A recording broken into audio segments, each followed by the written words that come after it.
مسائل کا علم یہ شریعت ہے. اسی طرح دوسری چیز ایک طریقت ہے. طریقت کیا چیز ہوتی ہے؟ جو نبی کریم صلی اللہ علیہ وسلم کے سینہ انور میں ایک نور تھا، جو نبی کریم صلی اللہ علیہ وسلم کے سینہ انور میں اللہ رب العزت کی محبت تھی، اس کو طریقت کہتے ہیں. یا آج کے دور میں آسان الفاظ میں جسے ہم پیری مریدی کہتے ہیں، اسی کو طریقت کہتے ہیں. نبی کریم صلی اللہ علیہ وسلم ہمیں یہ دونوں چیزیں دے کرتے ہیں، ایک شریعت دوسری طریقت. جس طرح شریعت احادیث کا علم، شریعت کا علم سینہ بسینہ اس دور سے آج تک چلتا آ رہا ہے، اسی طرح طریقت بھی یعنی جو سینہ کا نور تھا وہ بھی سینہ بسینہ اس دور سے آج تک چلتا آ رہا ہے مستقل. پھر جس طرح شریعت علماء کے پاس بیٹھ کر سیکھنا لازم ہے، اسی طرح طریقت کو بھی علماء کے پاس بیٹھ کر سیکھنا لازم ہے. علماء کے پاس بیٹھ کر شریعت سیکھنا لازم ہے. لیکن آج کل ہم یہ سمجھتے ہیں کہ شاید سب سے بڑے آج کے دور میں عالم بھی ہم ہیں، اور سب سے بڑے آج کے دور میں عابد زاہد عبادت گزار اللہ والے بھی ہم ہیں. اسی وجہ سے ہم یہ سمجھتے ہیں نہ تو ہمیں کسی اللہ والے کے پاس بیٹھنے کی کوئی ضرورت ہے اور نہ کسی عالم کے پاس بیٹھ کر دین سیکھنے کی کوئی ضرورت ہے. حالانکہ اگر حقیقت دیکھی جائے تو ایسا بھی ہو رہی ہے. اگر ہم اپنے گریبان پہ جھانک کر دیکھیں تو جو دین کے بنیادی مسائل ہیں، جو شریعت کے بنیادی مسائل ہیں، روزانہ کئی مرتبہ ہمارے ساتھ پیش آتے رہتے ہیں، انہیں کا بھی ہمیں علم نہیں ہوتا. میں مثال کے طور پر ایک دو مثالیں آپ کو دیتا ہوں، اسی سے اندازہ ہو جائے گا کہ ہم شریعت کے بارے میں کتنا جانتے ہیں. ہم روزانہ 5 مرتبہ نماز پڑھتے ہیں. ایک بندہ نماز کی نیت کر لیتا ہے، نماز پڑھنا شروع کرتا ہے، رکوع کرتا ہے، رکوع میں سبحان ربی العظیم 3 مرتبہ پڑھنا ہوتا ہے. لیکن اس نے رکوع میں کھڑے ہو کر سبحان ربی العظیم پڑھ لیا. اب اس بندے نے کیا کرنا ہے؟ اس کی نماز ہوئی یا نہ ہوئی پتہ نہیں، اس کا سجدہ صاحب کرنا ہوگا یا نہ نہیں کرنا ہوگا، سب کو پتہ نہیں ہوگا. اسی طرح ایک بندے نے رکوع کیا، رکوع میں 3 مرتبہ سبحان ربی العظیم پڑھنا ہوتا ہے، لیکن اس کا دھیان کہیں اور تھا، اس نے خود سبحان ربی العظیم پڑھا ہی نہیں، ویسے ہی رکوع میں کھڑا ہو گیا، سمع اللہ لمن حمدہ کہہ کر کھڑا ہو گیا. اس نے خود سبحان ربی العظیم پڑھا ہی نہیں. اب ہم کیا کریں گے؟ ہم پریشان ہو جاتے ہیں. حالانکہ یہ مسائل تو ہمارے ساتھ اکثر پیش آتے رہتے ہیں نا. اسی طرح اگر کوئی بندہ نماز پڑھ رہا تھا، نماز 4 رکعتیں پڑھ کے اس نے بیٹھنا تھا، لیکن 5 رکعت میں کھڑا ہو گیا. اب اس نے کیا کرنا ہے؟ 5 رکعت اس نے مکمل کر لی. اب یہ کیا کرے؟ پتہ نہیں اس کی نماز ہوئی یا نہ ہوئی، ہمیں نہیں پتا. ایک بندہ نماز پڑھ رہا تھا، اس کو نماز کے دوران شک ہو گیا، یہ پتہ نہیں کہ یہ 30ویں رکعت ہے یا 34ویں رکعت ہے، پتہ نہیں کہ 2ری رکعت پڑھ رہا ہوں یا 3ری رکعت پڑھ رہا ہوں. اگر کسی کو شک ہو گیا اب یہ کیا کرے؟ نماز کے اندر حیران ہے، سوچ رہا ہے اب کیا کرے؟ ہمیں نہیں پتا ہوتا ان مسائل کا. تو یہ تو بالکل بنیادی سے مسائل ہے نا، 2-4 مسائل میں نے شمار کیے، ہمیں ان مسائل کا پتہ نہیں ہے. تو شریعت سیکھنا، علماء کے پاس بیٹھ کر شریعت سیکھنا کس قدر لازمی ہے آپ اسی سے اندازہ لگا ہے. تو جس طرح علماء کے پاس بیٹھ کر شریعت سیکھنا لازم ہے، اسی طرح اللہ والوں کے پاس بیٹھ کر ان سے طریقہ سیکھنا بھی لازم ہے، اللہ کی محبت سیکھنا بھی لازم ہے. اللہ والوں کے پاس بیٹھ کر اللہ سیکھنا بھی شریعت سیکھنے کی طرح ہمارے اوپر لازم ہے. لیکن آج کل اس چیز کی اہمیت ہمارے دلوں میں ہوتی نہیں ہے. اور اللہ رب العزت نے ان دونوں چیزوں کے لیے ہمیں الگ الگ 2 برتن بھی دیے ہیں. شریعت کا علم سیکھنے کے لیے اللہ رب العزت نے ہمیں بھڑکتا ہوا دماغ دیا ہے. اسی طرح طریقت کا نور حاصل کرنے کے لیے اللہ رب العزت نے ہمیں بھڑکتا ہوا دل عطا فرمایا ہے. اور انسان کے پاس شریعت کا علم اور طریقت کا علم، طریقت کا نور یعنی اللہ رب العزت کا عشق بیان وقت دونوں کا بہت ضروری ہوتا ہے. اگر ہمارے پاس ان دونوں میں سے کسی ایک چیز کی بھی کمی ہے تب بندے کے ایمان کا خطرہ ہو جاتا ہے. اس لیے کہ اگر کسی بندے کے پاس صرف علم ہے تو اس کے پاس عشق نہیں ہے، تو اس بندے کا خطرہ ہے کہ کہیں علم کی وجہ سے یہ تفکر میں مبتلا نہ ہو جائے. اسی طرح اگر کسی بندے کے پاس صرف عشق ہے لیکن اس کے پاس علم نہیں ہے تو خطرہ ہے کہ یہ بندہ عشق کی وجہ سے کہیں بدعات میں مبتلا نہ ہو جائے. اگر کسی بندے کے پاس صرف عشق ہو تو عشق کی فطرت ہے بندے کو بدعات میں مبتلا کر دیتا ہے. تو اس وجہ سے بندے کے پاس بیعت ہوگا تو اس میں ان کو ہونا ضروری ہے. اب ہم پریشان ہو گئے کہ ہم بوڑھے ہو گئے، ہم تو یہ دونوں چیزیں نہیں سیکھ سکتے.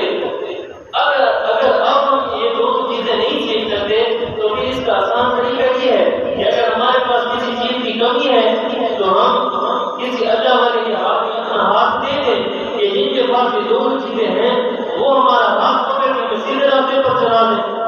کیونکہ ہمارے پاس تو یہ چیزیں نہیں ہیں, ہمارے پاس تو لائٹ نہیں ہے کہ اس لائٹ کے ذریعے ہم راستہ تلاش کریں کہ جس کے پاس لائٹ ہے, روشنی ہے, اس کے ہاتھ میں اپنا ہاتھ پکڑائیں تاکہ وہ ہمارا ہاتھ پکڑ کے ہمیں سیدھے راستے پر چلائے, کہیں ہم کسی گڑھے میں نہ گر جائیں.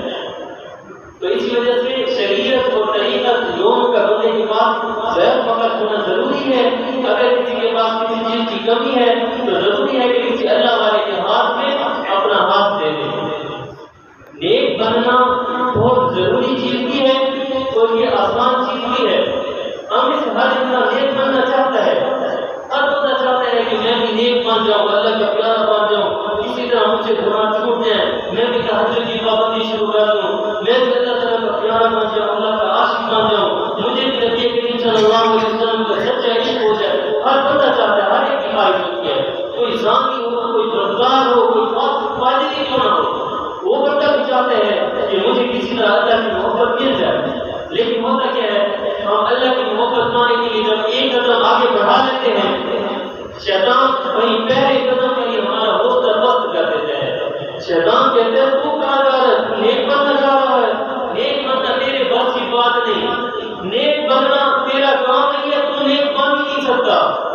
آج کی اس طرح اتنا فساد کے دور میں بتا تو نیک بن سکتا ہے. تو جب نیک بننے کے لیے ہم ایک قدم بڑھا دیتے ہیں, شیطان پہلے قدم پر ہمارا حوصلہ پست کر دیتا ہے, ہم ایک قدم آگے بڑھاتے ہیں, شیطان 4 قدم پیچھے دھکیل کے رکھ دیتا ہے. میرے بھائی ایک بات ذہن میں رکھیں کہ نیک بننا کوئی مشکل کام نہیں ہے. اللہ رب العزت قرآن عظیم الشان میں فرماتے ہیں, یا ایھا الذین آمنوا اتقوا اللہ, اے ایمان والو تقوی اختیار کرو, اے ایمان والو نیک بن جاؤ, اے ایمان والو گناہوں سے بچنے والے بن جاؤ, برائیوں سے بچو. یا اللہ, اس قدر کتنا فساد کا دور ہے, اس قدر گناہوں کا دور چل رہا ہے, اس قدر کتنا فساد کے دور میں ہم بڑا کیسے گناہوں سے بچ سکتے ہیں کہ جس دور میں اگر ایک نگاہ انسان اس پر اٹھا لیتا ہے, سامنے 20 گناہ اپنی طرف بلا رہے ہوتے ہیں, 20 گناہ اپنی طرف دعوت دے رہے ہوتے ہیں, ایسے دور میں ہم بڑا کیسے نیک بنے. تو اللہ رب العزت نے اسی کے ساتھ 3 الفاظ سے ہمیں ہمارے اس سوال کا جواب دیا کہ وَقُولُوا مَعَ الصَّادِقِينَ.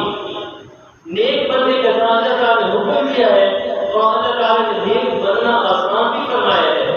وہ کس طرح, وَقُولُوا مَعَ الصَّادِقِينَ, تم اگر نیک بننا چاہتے ہو تو تم سچوں کے ساتھ اٹھنا بیٹھنا شروع کر دو, تم اچھے لوگوں کے ساتھ اٹھنا بیٹھنا شروع کر دو, تم اللہ والوں کے پاس بیٹھنا شروع کر دو. اللہ رب العزت اسی کی برکت سے تمہیں بھی اپنا پیارا بنا لیں گے, تمہیں بھی اپنا ولی بنا دیں گے. وَقُولُوا مَعَ الصَّادِقِينَ, نیک لوگوں کے ساتھ اٹھنا بیٹھنا شروع کر دو. نبی کریم صلی اللہ علیہ وسلم کا مبارک ارشاد ہے کہ بندہ اپنے دوست کے دین پر ہوتا ہے. یعنی جس بندے کے ساتھ اپنی دوستی لگا رکھی ہے, جس کو اپنا دوست بنایا ہوا ہے, وہ سمجھ لے کہ میں بھی اپنے دوست کے دین پر ہوں. اس کا جس کے ساتھ اٹھنا بیٹھنا ہے, یہ ایک اللہ تعالیٰ نے ہماری فطری چیز بنائی ہے. اس بندے کی عادتیں انسان اپنے اندر لینا شروع کر دیتا ہے. آپ اسی سے دیکھ لیں, اگر کوئی بندہ کسی اللہ والے کے پاس اٹھنا بیٹھنا شروع کر دے تو اس اللہ والے کی جو اچھی عادتیں ہوں گی, جو اس اللہ والے کے اندر تہجد کی عادت ہوگی, اشراق 4 دفعہ پڑھنے کی عادت ہوگی, جو لوگوں کے ساتھ حسن سلوک کی عادت ہوگی, تو ساری کی ساری عادتیں اس بندے کے اندر آنا بھی شروع ہو جائیں گی. اس وجہ سے دوست بنانے سے پہلے جس کے ساتھ آپ اٹھنا بیٹھنا کرتے ہیں, اس کے ساتھ اٹھنا بیٹھنا کرنے سے پہلے ہی دیکھ لیا کریں کہ آیا وہ دین دار ہے, آیا اس کے اندر دل میں اللہ کی محبت بھی ہے. کہیں ایسا نہ ہو کہ کسی فاسق بندے کے ساتھ ہم دوستی کر لیں تو چند دن کے بعد ہم بھی اسی کے راستے پر چل رہے ہوں. آج کل اکثر ایسا ہوتا ہے نا, اولاد بگڑ جاتی ہے, والدین کہتے ہیں میرا بچہ بڑا نیک تھا, بس یہ فلاں بچے کی صحبت میں چلا گیا, وہ بچہ برا تھا, اس کی وجہ سے اس کو بھی برا بنا دیا. یہ یقینی بات ہے, صحبت ضرور بندے پر اثر کرتی ہے. بندہ جیسی صحبت اختیار کرے گا, اللہ رب العزت اس بندے کو بھی ویسا بنا دیں گے. اور ویسے بھی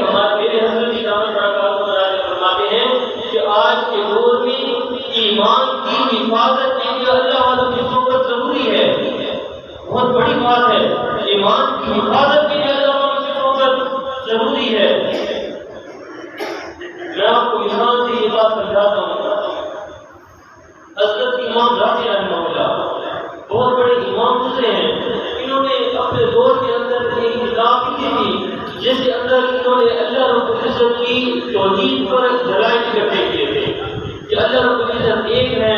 اسی وقت انہوں نے دلائل اکٹھے کیے اور اپنی کتاب لکھ ڈالی، اور انہوں نے وہ کتاب ایسی لکھی تھی کہ ان کے دور میں اس کتاب کا بڑا چرچا رہا تھا اور ان کو اس کتاب پر بڑا ناز تھا، بڑا فخر رہتا تھا۔ انہی کی جب آخری وقت آیا ان کا، آخری وقت شیطان ان کے سامنے آ گیا، آ کر کہنے لگا امام رازی ذرا یہ تو بتاؤ کیا حال ہے۔ امام رازی رحمہ اللہ فرمانے لگے کہ الحمدللہ آخری وقت ہے اور ایمان کی دولت، توحید کی دولت اپنے ساتھ لے کر جا رہا ہوں۔ شیطان کہنے لگا رازی ذرا یہ تو بتاؤ کہ آپ کے پاس توحید کی کیا دلیل ہے۔ امام رازی رحمہ اللہ نے تو پوری کتاب لکھ رکھی تھی۔ امام رازی رحمہ اللہ نے ایک دلیل شیطان کے سامنے پیش کر دی، شیطان نے وہ دلیل توڑ کے رکھ دی۔ امام رازی رحمہ اللہ نے دوسری دلیل دے دی، شیطان نے اس دلیل کا بھی رد پیش کر دیا۔ شیطان خود بھی تو بہت بڑا عالم ہے نا۔ امام رازی رحمہ اللہ نے تیسری دلیل پیش کر دی، شیطان نے وہ دلیل بھی توڑ کر رکھ دی، حتیٰ کہ امام رازی رحمہ اللہ دلائل دے دی گئے اور شیطان ان کے دلائل توڑتا گیا۔ امام رازی رحمہ اللہ کے سارے دلائل ختم ہو گئے اور شیطان نے ان کے سارے دلائل توڑ کر رکھ دیے۔ اب شیطان نے اپنا اصلی وار کیا، شیطان کہنے لگا رازی توحید کے بارے میں جو سب سے اہم چیز ہے اس کے بارے میں تو میرا یہ حال ہے، تو وہ کیا دوسرے عقائد کے بارے میں پھر میرا کیا حال ہوگا۔ امام رازی رحمہ اللہ کا آخری وقت تھا، آخری وقت میں امام رازی رحمہ اللہ پریشان ہو چکے تھے کہ پتہ نہیں اب میں کیا کروں، آخرت میں پتہ نہیں میرا کیا بنے گا۔ اس وقت ان کا تعلق اس وقت ایک شیخ کے ساتھ تھا، وہ بھی ایک اللہ والے کے ساتھ اپنا تعلق قائم کر چکے تھے۔ آپ اسی سے اندازہ لگا لیں کہ وقت کے اتنے بڑے امام ہیں امام رازی رحمہ اللہ، آج تک جن کا اتنا بڑا نام ہے ان کا بھی ایک اللہ والے کے ساتھ تعلق تھا۔ ان کو بھی پتا تھا کہ اللہ والے کے ساتھ صحبت کی بہت بڑی اہمیت ہوتی ہے، جبکہ آج ہم سمجھتے ہیں کہ ہمیں کسی اللہ والے کے ساتھ تعلق کی صحبت کی کوئی ضرورت نہیں۔ تو امام رازی رحمہ اللہ کا اس وقت ایک اللہ والے کے ساتھ تعلق تھا، وہ جو اللہ والے تھے وہ اپنی خانقاہ میں اپنی مسجد میں نماز کے لیے وضو کر رہے تھے، نماز کے لیے وضو بنا رہے تھے۔ اللہ رب العزت نے اپنی قدرت سے ان کے مرید امام رازی رحمہ اللہ کی یہ جو آخری حالت تھی یہ ان کے سامنے کر دی کہ آپ کے مرید کی آخری وقت میں یہ حالت بنی ہوئی ہے۔ ان کے شیخ نے جب یہ حالت دیکھی تو وہ جو وضو کے پانی والا لوٹا ہاتھ میں تھا غصے کی حالت میں زور سے دیوار کے اندر پھینک مارا تو فرمانے لگے امام رازی تو شیطان کو یہ کیوں نہیں کہہ دیتا کہ میں اللہ کی توحید کو بغیر دلیل کے مانتا ہوں۔ امام رازی رحمہ اللہ نے اپنے شیخ کی یہ آواز سنی اور شیطان سے کہا کہ میں اللہ کی توحید کو بغیر دلیل کے مانتا ہوں۔ جیسے ہی یہ فرمایا اسی وقت روح پرواز کر گئی اور آخری وقت میں ان کا ایمان مقبول ہو گیا۔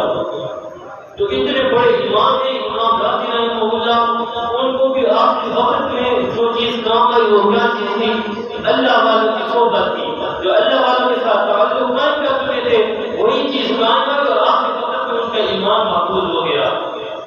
آج کل ہم میں سے اکثر لوگ ایک جملہ بولتے ہیں کہ الحمدللہ ہم ایمان والے تو ہیں، اگرچہ گناہ گار ہیں، نمازیں چھوڑ دیتے ہیں، کبھی خدائیاں کر دیتے ہیں، لیکن ایمان والے تو ہیں۔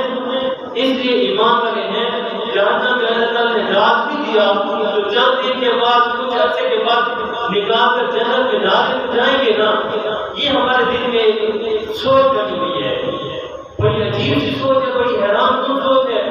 وہ خدا کے بندو دنیا کی آگ سردیوں کی حالت میں ہم اس آگ کے اندر 10 سیکنڈ کے لیے بھی اپنا ہاتھ نہیں رکھ سکتے۔ سردیوں کے موسم میں دنیا کی آگ کے اندر 10 سیکنڈ کے لیے بھی اپنا ہاتھ نہیں رکھ سکتے۔ جہنم کی آگ جو اس آگ سے 70% زیادہ تیز ہوگی اس کے اندر ہم 1 منٹ بھی برداشت کر سکیں گے، 1 لمحہ بھی برداشت نہیں کر سکیں گے، بلکہ اس آگ کی تو ایسی آواز ہوگی کہ وہ ہزاروں کی دور بندہ اس کی آواز ہی برداشت نہیں کر سکے گا۔ اور ہم کہتے ہیں کہ جہنم کی ڈالیں گے تو ایک نہ ایک دن وہاں سے نکالے تو جائیں گے۔ اللہ رب العزت مہربانی کا معاملہ فرمائے اور بغیر حساب کے ہماری مغفرت فرمائے اور ابتدائی مرحلے میں ہمیں جنت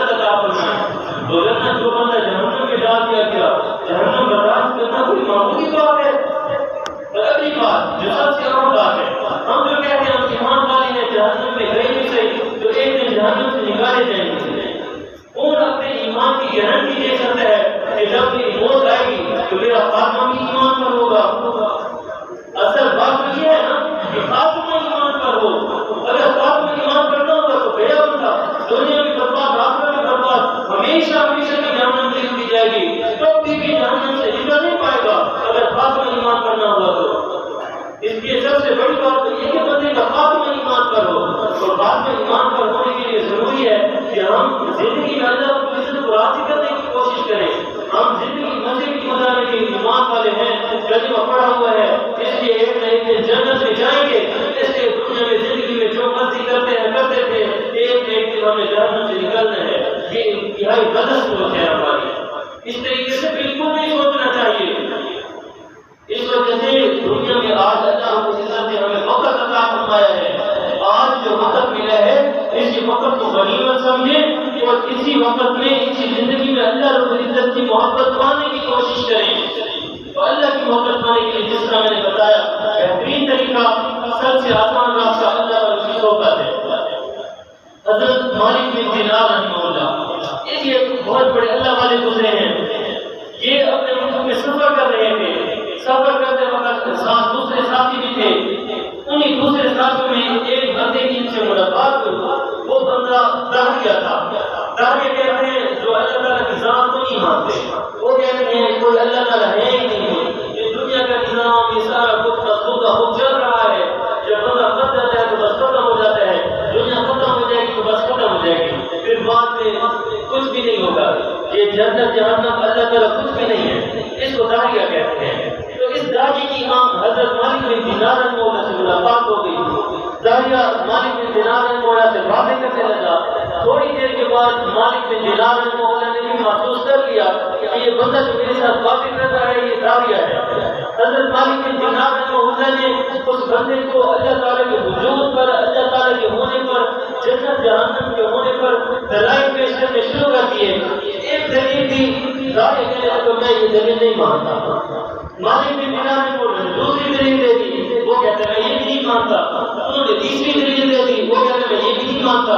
حتیٰ کہ وہ دلائل دیتے گئے اور داہیہ انکار کرتا گیا کہ میں یہ دلیل نہیں مانتا, میں نہیں مانتا. حضرت مالک بن دینار نے فرمانے لگے کہ اگر تو میرے دلائل کا اسی طرح سے انکار کرتا رہے گا, اس طرح سے ہماری بات نہیں مان سکے گی. ہم ایسا کرتے ہیں کہ ہم مبالغہ کر دیتے ہیں. مبالغہ کرنا یہ ہوتا ہے کہ ہم اپنے آپ کو دونوں آگ کے اندر کرتے ہیں. جو بندہ حق پر ہوگا اس کو آگ نہیں جلائے گی, اور جو بندہ ناحق ہوگا, باطل ہوگا, اس کو آگ جلا دے گی. وہ کہ ہم اپنا فیصلہ اللہ پر چھوڑ دیتے ہیں. وہ جو داہیہ تھا وہ اس بات کو راضی ہو گیا. حضرت مالک بن دینار رحمہ اللہ اس داہیہ کے ساتھ ایک جگہ پر گئے, وہاں جا کر آگ جلائی گئی. آگ جلا دینے کے بعد مالک بن دینار رحمہ اللہ فرمانے لگے آج ہم اپنا ہاتھ آگ کے اندر ڈالتے ہیں, دیکھتے ہیں کہ آگ کس کے ہاتھ کو جلاتی ہے. اب وہ داہیہ کہنے لگا کہ آپ ایسا کریں کہ آپ میرا ہاتھ اپنے ہاتھ سے پکڑ کے آگ کے اندر کریں کہ کہیں ایسا نہ ہو کہ اگر میں اپنا ہاتھ آگ میں ڈالوں آگ مجھے جلانے لگے تو میں فوراً پیچھے کھینچ لوں. اس لیے آپ میرا ہاتھ پکڑ کے آگ کے اندر ڈالیں. مالک بن دینار نے بولا راضی ہو گئے. حضرت مالک بن دینار نے بولا کہ اس داہیہ کا ہاتھ پکڑا, ہاتھ پکڑ کے آگ کے اندر ڈال دیا. آگ کے اندر اتنی دیر ڈالے رکھا. آگ نے نہ تو امام حضرت مالک بن دینار نے بولا کا ہاتھ جلایا اور نہ اس داہیہ کا ہاتھ جلایا. ہاتھ واپس کیجیے تو دونوں کے ہاتھ صحیح سلامت تھے. مالک بن دینار نے بولا کہ حیران ہوئے, پریشان ہو گئے, اللہ تعالیٰ کی طرف متوجہ ہو گئے کہ یا اللہ جی کیا بات ہے. ایک طرف میں ہوں جو تجھے دین میں اتنے سارے سجدے کرتا ہوں, میں تجھے مانتا ہوں, میں تیرے ساتھ پیار کرتا ہوں. دوسری طرف یہ داہیہ ہے, یہ داہیہ تو تجھے مانتا بھی نہیں ہے, الٹا تیرا منکر ہے. یہ نہ تو جنت اور جہنم کا قائل ہے. میرا ہاتھ نہ چلنا یہ تو سمجھ میں آتا ہے, لیکن اس کے منکر کا ہاتھ نہ چلنا یہ میری سمجھ میں نہیں آ رہا. اللہ رب العزت نے اپنے اس پیارے کے دل میں الہام فرمایا کہ اے میرے پیارے, میری رحمت یہ گوارا نہیں کرتی کہ جس بندے کا ہاتھ میرے کسی ولی کے ہاتھ میں ہو, میرے کسی پیارے کے ہاتھ میں ہو اور میں اس بندے کے ہاتھ کو جلا دوں.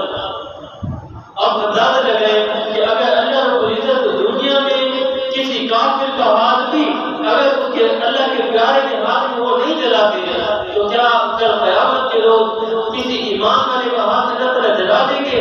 کہ اگر وہ ایمان والا کسی اللہ کے پیارے کے ہاتھ میں اپنا ہاتھ دے دے کیا اللہ تعالیٰ اس کو جہنم کے آگ میں ڈال دیں گے؟ ہر چیز نہیں ڈالیں گے.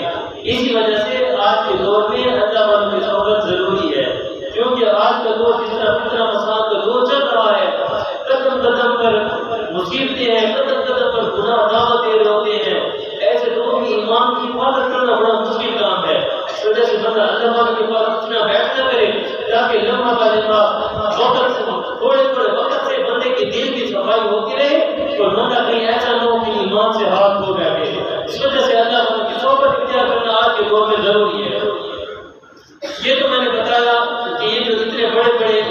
تھے، اتنے بڑے بڑے اللہ والے تھے، ان کا جب اللہ والوں کے ساتھ تعلق کا صحبت تھی تو اللہ تعالیٰ نے ان کا خاتمہ ایمان پر فرمایا۔ یہ جو عام سے بندے ہیں، یہ جو جٹ قسم کے بندے ہیں، دیہاتی قسم کے بندے ہیں، ہمیں کیا کرنا چاہیے؟ آیا ہم بھی کسی اللہ والے کے ساتھ اٹھنا بیٹھنا کریں، ہم بھی کسی اللہ والے کی صحبت اختیار کریں کہ اللہ تعالیٰ ہماری ایمان کی بھی حفاظت فرمائیں گے، کہ اللہ تعالیٰ ہمیں بھی اپنی محبت عطا فرمائیں گے۔ آخری واقعہ یہی سنا کر اپنی بات ختم کرتا ہوں۔ اسی واقعے کے لیے آپ کو آپ کے سوال کا جواب بھی مل جائے گا۔ ایک دور کی کچھ عرصہ پہلے کی بات ہے، ایک بندہ تھا، جٹ قسم کا بندہ تھا، بالکل دیہاتی قسم کا بندہ تھا، جس کا نام تھا فتح علی۔ فتح علی نام تھا، لیکن عام سا بندہ تھا، اس لیے لوگ اس کو بلاتے تھے فتو فتو۔ فتح علی نام تھا لیکن لوگ اس کا نام بگاڑ کر اس کو فتو فتو بلاتے تھے۔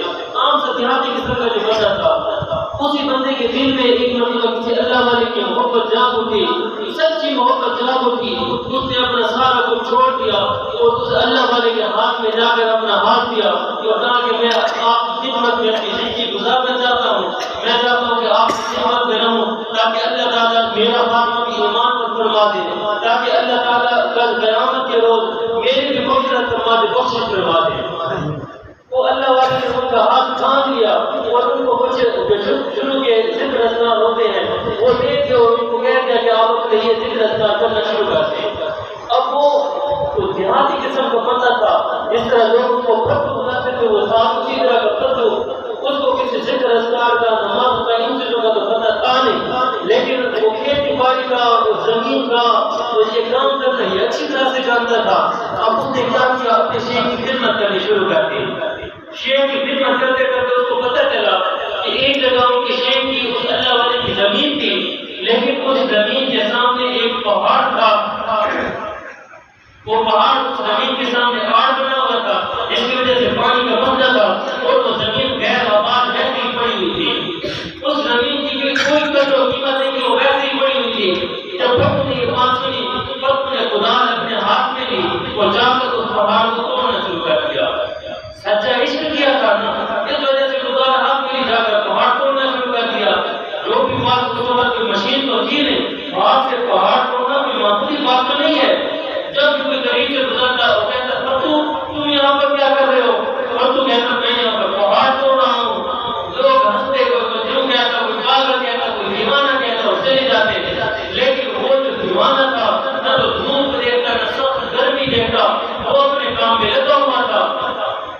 جب ایک انترا کرتے کراتے بالآخر ایک دن ایسا آیا کہ اس فتو نے وہ پہاڑ توڑ دیا اور وہ جو زمین تھی اس کے لیے پانی کا انتظام ہو گیا اور وہ زمین آباد ہو گئی۔ فتو نے اپنے شیخ کی زمین آباد کر دی۔ اب اس کے بعد وہ فتو پھر واپس خاندان میں گیا، خاندان میں یہ تعمیراتی کام جاری تھا۔ اب فتو نے مستریوں کے ساتھ وہ کام کرنا شروع کر دیا۔ اب فتو نے دیکھا کہ دوپہر کا وقت سخت گرمی کا وقت ہوتا تھا، سارے مستری مزدور کھانا کھانے کے لیے، نماز پڑھنے کے لیے، آرام کرنے کے لیے چلے جاتے تھے اور اس وقت کام رک جاتا تھا۔ جب اس وقفے کے بعد وہ مستری مزدور واپس آتے تھے، واپس آ کر وہ دوبارہ سے اپنا مثالہ تیار کرتے تھے۔ یہ جب تک مثالہ تیار ہوتا تھا، اس وقت میں وہ مستری اپنی جگہ پر بیٹھا رہتا تھا، وہ فارغ بیٹھا رہتا تھا۔ جب اس فتو نے دیکھ لیا کہ اس وقت تو میرے شیخ کا وقت ہی ضائع ہو رہا ہے، اب فتو نے کیا کیا کہ سارے مستری مزدور چلے جاتے، وہ آرام کرنے کے لیے سو جاتے۔ اسی وقت سخت گرمی کے وقت میں وہ فتو آتا آ کر وہ اپنا وہ مثالہ تیار کرنا شروع کر دیتا، وہ گانا بنانا شروع کر دیتا۔ وہ اس وقفے کے بعد جب مستری مزدور آتے انہیں مثالہ تیار ملتا تھا، وہ فوراً کام کرنا شروع کر دیتے تھے۔ ایک وقت ایسا ہوا کہ اسی طرح سخت گرمی کا وقت تھا، وہ فتو گانا بنا رہا تھا اور وہ جو اللہ والے تھے ان کے شیخ تھے وہ اپنے کمرے سے باہر آئے اور کھڑکی کے پاس آ کر انہوں نے دیکھا کہ سارے پائے کھلے ہوئے ہیں، سخت گرمی کا وقت ہے، ایک کھانا بھی نظر نہیں آ رہا، لیکن صرف ایک عاشق ہے جو گاڑی کے اندر ٹھہرا ہوا ہے، گرمی سے شرابور ہے، سورج کی گرمی اس کو جلا رہی ہے، لیکن گانا بنانے میں لگا ہوا ہے۔ وہ دیکھ کر حیران رہ گئے کہ پتہ نہیں یہ کون ہے۔ ایک خادم کو بھیج کر اس کو بلوایا، جب انہوں نے سوچا کہ مجھے میرے شیخ بلا رہے ہیں، وہ حیران ہو کے دوڑے فوراً ہاتھ دھونے کے لیے اللہ والے نے پیغام بھیجا کہ ان سے کہو کہ وہ جس حالت میں ہے اسی حالت جا کر مجھے عرض کیا، وہ جس حالت میں تھے اسی حالت میں اپنے شیخ کی خدمت میں حاضر ہوئے. شیخ نے جب ان کو اپنے سامنے دیکھا اسی وقت اسی حالت میں ان کو اپنے سینے کے ساتھ چمٹا لیا، اور جو نور شیخ کے دل میں تھا وہی نور اپنے اس مرید اس پتو کے دل میں منتقل فرما دیا، اور اسے کہا کہ جاؤ اور اب جا کر دین کا کام کرو. وہ تو تھا پتو، اسے تو دین کی کسی چیز کا پتہ نہیں تھا. وہ زور زور سے چیخنے لگا، رونے لگا کہ حضرت میں تو آپ کی خدمت میں اس لیے آیا تھا کہ میں خود کچھ اللہ اللہ سیکھ لوں. آپ نے مجھے یہ کام کے لیے لگا دیا، میں دوسروں کو جا کر کس طرح اللہ اللہ سکھاؤں گا؟ مجھے تو خود وہ کسی چیز کا پتہ نہیں ہے. شیخ نے کہا جو چیز میرے پاس تھی یہ امانت تھی، اللہ تعالیٰ نے مجھے یہ دی تھی، میں نے آپ کو دے دی. جب دین کا کام کرو اللہ تعالیٰ تمہاری مدد کریں گے. اس وقت نے جا کر تھوڑا سا دین سیکھنا شروع کیا. سب سے پہلے قرآن پڑھا، اس کے بعد چند مہینوں میں دین سیکھا. اس نسبت کے نور کی برکت سے چند ہی دنوں میں بہت کچھ سیکھ لیا اس نے، اور پھر اس کے بعد سکھانا شروع کر دیا. پھر ایک وقت ایسا آیا کہ یہی بندہ جس کو لوگ بھٹو کہتے تھے، اسی کو لوگ سائیں فتح علی بلاتے تھے، سائیں فتح علی بلاتے تھے. اور وقت کے سینکڑوں علماء ان کے پاؤں میں ان کی خدمت میں بیٹھ کر اللہ اللہ سیکھا کرتے تھے. اب آپ اندازہ لگائیں کہ ایک عام سا بندہ تھا جب جس کو لوگ بھٹو بولتے تھے، اسی نے جب کسی اللہ والے کی صحبت اختیار کی، اللہ رب العزت نے انہیں کو ایسا مقام عطا فرمایا کہ لوگ سائیں فتح علی بنانے لگے، اور وقت کے علماء کے قدموں میں بیٹھ کر اللہ اللہ سیکھنے لگے. آج ہم بھی کوئی عام بھی بندہ کیوں نہ ہو کسی اللہ والے کی صحبت اختیار کر دیں گے تو اللہ رب العزت ہمیں بھی اپنی محبت عطا فرما دیں گے، اور ہمارا خاتمہ بھی اللہ تعالیٰ ایمان پر فرما دیں گے. اسی وجہ سے شریعت سیکھنے کے لیے اور علماء کے پاس بیٹھنا بھی لازم کر دیں، اور طریقہ سیکھنے کے لیے اللہ کی محبت سیکھنے کے لیے کس نہ کسی اللہ والے کے ہاتھ میں اپنا ہاتھ بھی ضرور دیں، لیکن ان کے ساتھ بہن کا تعلق رکھیں اور پھر ان کے بتائے ہوئے اعمال پر عمل کریں. اللہ رب العزت دنیا آخرت بنا دیں گے. جو کہا کہ سنا کہ دعا ہے کہ اللہ تعالیٰ سے عمل کرنے کی توفیق عطا فرمائے. وآخر دعوانا الحمد للہ رب العالمین. سنت اللہ.